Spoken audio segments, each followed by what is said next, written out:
నిన్ను నా పానం కంటే ఎక్కువ లవ్ చేసింది, నన్ను ఎందుకు వదిలేసిపోయినవి? నువ్వు లేని ఈ పానం ఉన్నా ఒకటే పోయినా ఒకటే.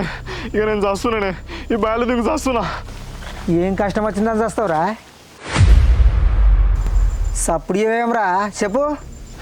నేను ఒక పిల్లను ప్రాణం కంటే ఎక్కువ ప్రేమించింది, అది ఉన్నట్టు నన్ను దూరం పెడుతుంది. ఎందుకే ఈ బతుకు నాకు? నేను చస్తా. మరి ఇంటోళ్ళు ఏం కావాలా నువ్వు చేస్తే? అరే ఇంటోళ్ళ కోసం అన్న బతుకురా. నేను సగం చదువు చదువుతలేనని ఇంటోళ్ళు కూడా దూరం పెడుతుర్రే. పిల్లనేమో అట్లా దూరం అయింది, ఇంటోళ్ళేమో ఇట్లా దూరం పెట్టిర్రు. ఇంకోళ్ళ కోసం బతకాను నేను. నీకు ఈత వస్తాదిరా? వచ్చు. ఇంట్లో నీళ్ళు ఉన్నాయిరా, దుంకితే బతుకుతావు. గడ నీళ్ళు లేని బాగింది, దుంకి సాగుపో. మరి లేకపోతే ఏందిరా? కష్టాలు వచ్చినాయని చేస్తారా? అన్నిట్లకు పరిష్కారం ఉంటుందిరా. ఏం పరిష్కారం ఉంటుంది? అరే ఒకప్పుడు నేను నీకంటే ఎక్కువ కష్టాలు పడరా.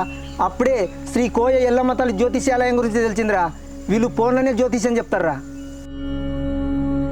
అరే వీళ్ళు విద్య, ఉద్యోగం, వ్యాపారం, ప్రేమించిన వాళ్ళు దూరం అవటం, భార్య భర్తల మధ్య గొడవలు, అత్త కోడల మధ్య మనస్పార్థాలు, కుటుంబ సమస్యలు, ఆర్థిక సమస్యలు, పెళ్లి కుదరకపోవడం, సంతాన సమస్యలు, నరదిష్టి. అరే వీటన్నిటికి ఫోన్లోనే పరిష్కారం చెప్తారా. నువ్వు ఈ పైన నెంబర్కు కాల్ చేయరా.